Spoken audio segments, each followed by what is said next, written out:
Hi viewers, welcome to Dr.Priyadarshini's Will's Coffee House Academy. Today's topic is the theatre of absurd, an interesting and a very important topic which I always feel very relevant somehow to our lockdown period due to COVID-19. Alright, let's get started.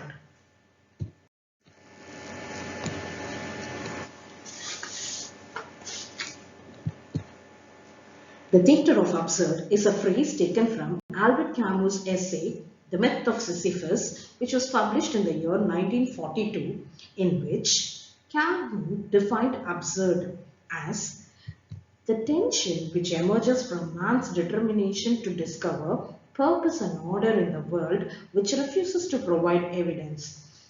The human condition is characterized by the probability of suffering and a certainty of death, a fate which human reason cannot accept as reasonable.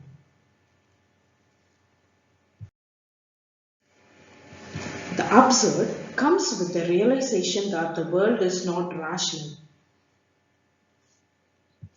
In the words of Albert Camus, at this point of his effort, man stands face to face with the irrational. He feels within him his longing for happiness and for reason.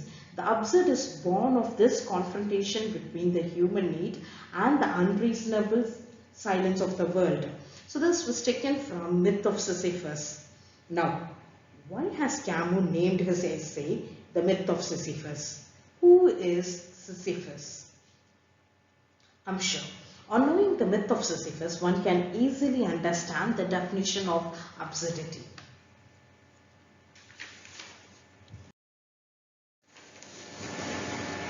In Greek mythology, Sisyphus was the first king of Ephra, now known as Corinth. Though he is a clever ruler, he is also a tyrant who seduced his own niece. The real problem began when Zeus kidnapped the nymph Aegina, carrying her away in the form of a monster eagle. Aegina's father, the river god Sisyphus, asked Sisyphus to help him to find out his daughter Aegina. In exchange for Sisyphus making a spring inside the city, the king showed to Sisyphus the way Zeus has taken his daughter. Enraged by the act of Sisyphus, Zeus sent him to the underworld where he treacherously chained Pluto. He escaped death twice, which made Zeus very furious, and the king was ultimately punished to push a stone to the top of the mountain, and when he leaves it, he finds the stone rolling back down to the plain. Sisyphus has to push it back to the summit. He has to perform this act eternally. Camus, on talking about Sisyphus in the book The Myth of Sisyphus, he said, "You have already grasped that Sisyphus is the absurd hero. He is as much through his passion as through his torture. His scorn of God, his hatred of death, and his passion for life won him that unspeakable penalty in which the whole being is exerted towards accomplishing nothing." So this was taken from Myth of Sisyphus, page number 108. So it is very clear that Camus wants to define absurdity by an exemplification of a life without accomplishing nothing. Without accomplishing anything or with accomplishing nothing. In this way, he reflects Nietzsche's nihilism. Though he is said to be inspired by Jean-Paul Sartre. But remember, Sartre's existentialism is very different from that of Camus. The absurd dramatist believed that our existence is absurd because we are born without asking to be born, and we die without seeking death. We live between birth and death, trapped without a body and a reason to, unable to conceive of a time in which we were not, or the time which we will not be, in the sense that the time before our birth and the time after the death. For nothingness is very much like the concept of infinity, because all our life we see nothing but nothingness. According to Camus, life becomes absurd when you consciously realize that you don't do nothing. Or realize that you do nothing. Appropriately, in the words of Camus, the workman of today works every day in his life at the same task, and his fate is no less absurd, but it is tragic only at the rare moments when it becomes conscious.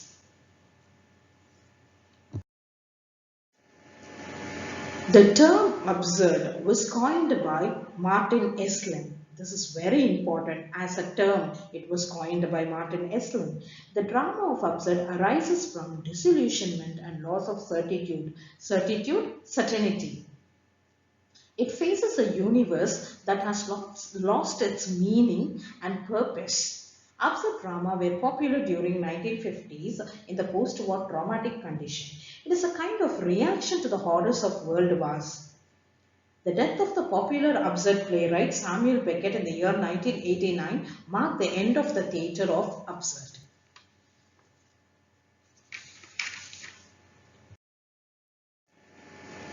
Here we certainly have the features of absurd drama. So let us discuss about it one by one. The first one is life is essentially meaningless, hence miserable.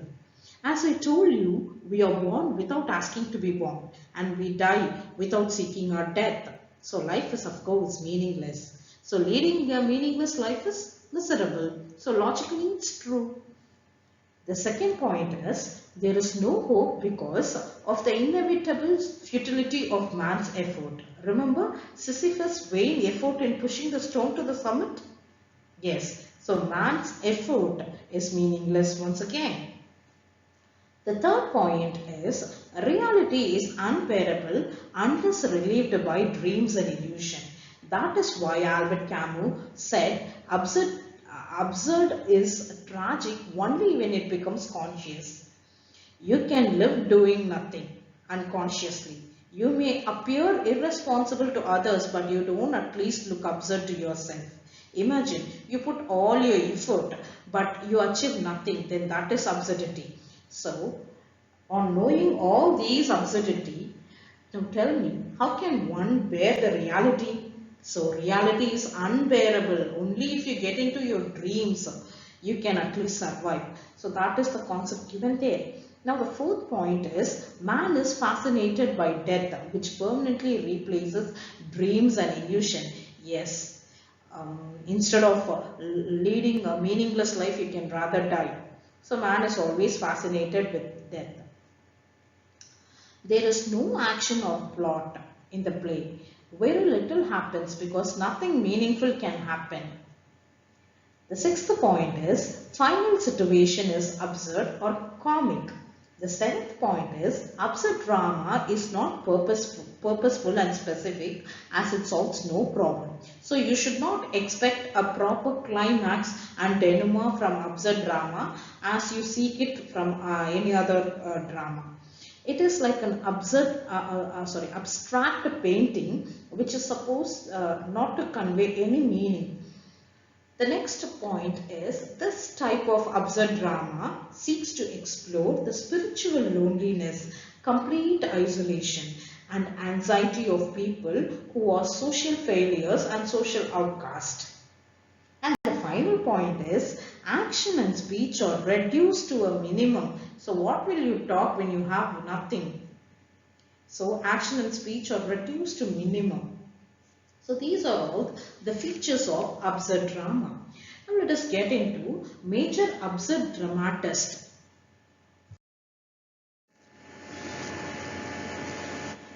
Samuel Beckett.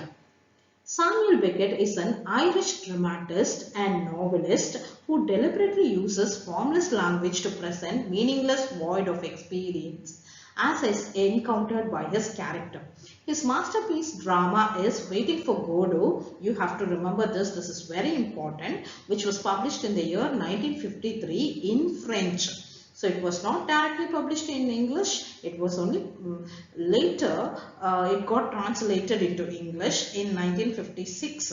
So what we have in English is just a translation and the masterpiece was written in French in the year 1953. So this is very, very important. His other dramas are All That Fall, Endgame, Kraft's Last Tape, to name some. Now, let us discuss about this waiting for Godot. And we all should admit that Beckett, without doubt, is the father of absurd. His reputation chiefly lies in his play Waiting for Godot, which centers around the two trams Vladimir and Estragon as they wait for the mysterious Godot and pass time with witty, quick, broken dialogues. What is more absurd about this Waiting for Godot is that number one, they do not know who the Godot is. This is very highlighting. They do not know whether Godot is a good man or a bad man. They do not know whether Godot will be coming or not. But still they keep on waiting for him doing nothing. So then the very theme or very motive of nothingness comes in. So that is where this absurd drama gets to the peak. The next dramatist about whom I would like to talk about is Eugene Ionesco. Yes, Eugene Ionesco. Ionesco is a Russian-born dramatist who wrote in French. His subject deals with the breakdown of language, the proliferation of objects, and the absurd vulnerability of man threatened from both inside and outside. So these are all the characteristic features of his plays. Here we have list of his famous dramas. To name some, I can say The Bald Prima Donna, The Lesson, The Chairs, The Victims of Duty, How to Get Rid of the Killer, The Rhinoceros, Exit the King. So these are some of the important plays of Eugene Ionesco. One of the important book is Rhinoceros, where a boozing man finds everyone around him transforming into a rhinoceros. How absurd, isn't it? Search for a meaning among artist and audience resulted in vain in the play when you find everyone turning into a rhinoceros without any meaning or without any purpose in it. So it is both, finding meaning both for the artist who is inside the play and the audience who are sitting outside the play is vain. You cannot get meaning out of it. So that is very highlighting point which resembles very much absurd. The next notable drama of Ionesco is The Chair. It consists of two characters known as Old Man and Old Woman preparing chair for a series of invisible guests. This should be noted because they don't have a visible guest, it's invisible guests who are coming to hear an oration. The orator comes to deliver the speech. The old couple then commits suicide by throwing themselves out of the window. As the orator begins to speak, the real audience in the theatre discover that the orator is a man who is both deaf and mute. Now, I have certain questions here. Why did the old couple commit suicide? Question number 1. Who are the guests? Question number 2. How can a mute man be an orator? Question number 3. For all these questions, we just have one answer. The play is absurd drama. So absurd drama necessarily need not give you any answer. So this is the highlighting feature of absurd drama. So the next absurd playwright about whom I'm going to talk is Arthur Adamov. So here he is, Arthur Adamov, a Russian-born dramatist, but he wrote in French. His Ping Pong is the most notable play. Ping Pong pits two characters within a pinball machine with the mind of its own, with the machine's own, and it literally takes over their lives. Not only their conversation limited to talking about the mission, but the very breadth of the love and despair cannot transcend it either. So this is the mission. So the characters here are inside the mission and they cannot express their own feeling, but they could only express the mission's feeling. Now we find, the semblance of this concept somewhere. Yes, how would you feel if you are dominated by a mission? Of course, we are almost at the verge of it, controlled by our mobile phones.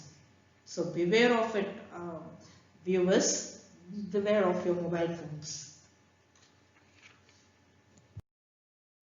So the next dramatist I'm going to talk about is Jean Genet. Genet is a famous dramatist, novelist and poet of France. He has written a number of plays as a Death Watch, The Maids, The Balcony, The Blacks, The Screens. Genet is both a dramatist of the absurd and the ardent follower of theatre of cruelty. So what is theatre of cruelty? His dramas are marked with violence and unnatural passion.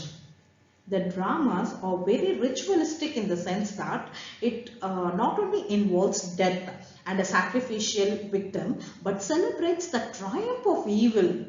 Absurd again. The evil has been constructed as the converse of the values upheld by bourgeois society. His remarkable work is The Balcony.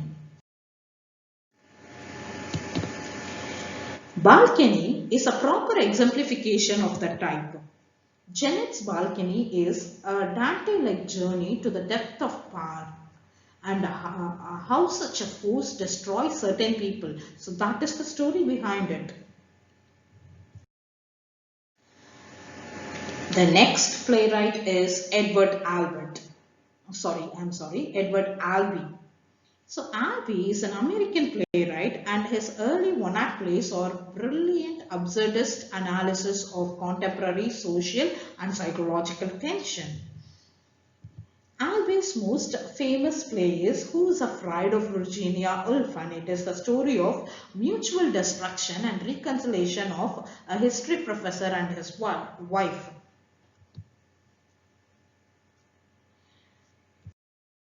The next writer about whom I'm going to talk about is Harold Pinter. Pinter is an English dramatist. His famous plays are The Room, The Birthday Party, The Caretaker, The Dumb Waiter, The Servant, The Homecoming, Landscape, Silence, and Older Times. In his earlier plays, Pinter evolved his own sort of comedy of menace, having his characters humorously but horrifically menaced by the mysterious outsider. But his later works like The Servant and Homecoming show a further shift into a social comedy which still has about its distinctive flavor of absurd. And here comes Tom Stoppard. Tom Stoppard is a Cess-born British playwright. Stoppard has his own style of using wit and comedy while addressing philosophical concepts. Henceforth, such a witty approach to philosophical discourse is called Stoppardian. Wow, yes. So you got a term called Stoppardian, which talks about the style of articulating philosophical concept in a witty manner. Fine. His first major play to gain recognition is Rosencrantz and Guildenstern Are Dead. The story of Shakespeare's Hamlet is told from the viewpoints of two courtiers, Rosencrantz and Guildenstern. The novel gained more popularity as it has been compared with Samuel Beckett's Waiting for Godot, for the presence of two central characters who almost appear to be two halves of a single character. Now there is another interesting writer called Luigi Pirandello. Though he doesn't come under the absurd dramatist, we have to still talk about him. Luigi Pirandello was an Italian dramatist, novelist, poet, and short story writer whose greatest contribution were his plays. Pirandello's tragic farces are often seen as forerunner of theatre of absurd. His Six Characters in Search of an Author is a typical absurd play where meta-theatre was introduced. Audience were left to a chaotic puzzle to discover which is the script of meta-theatre and which is the real. So that kind of confusion he has introduced in his plays, and he is considered to be the forerunner of theatre of absurd. Isn't it a good information? The next writer who I would like to talk about is Badal Sarkar. Badal Sarkar. Sounds Indian. Yes, he is an Indian. The influence of theatre of absurd affected India also. Badal Sarkar's Evam Indrajit and Procession are two important plays which strikingly resembles the theatre of absurd. The final absurd playwright whom I'm going to talk about is Jean Paul Sartre. Some may call him John Paul Sartre. So Sartre must be the name associated very much with existentialism than the theatre of absurd. Nevertheless, his play No Exit induces its audience with a sense of claustrophobia and absurdity when the realization that hell is other people becomes an inescapable slogan for the three trapped in the inferno's waiting room.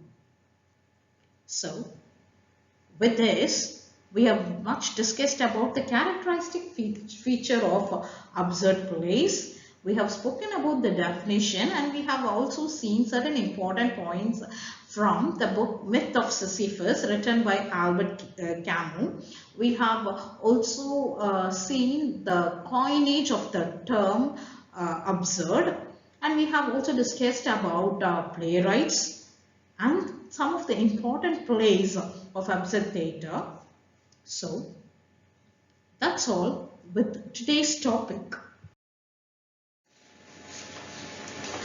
So soon I'll catch you up with some other interesting topic. For more such videos, subscribe my channel and hit like button without fail if you really love my video. And kindly drop your comments and suggestion. So stay tuned. I'll be meeting you back. Thank you.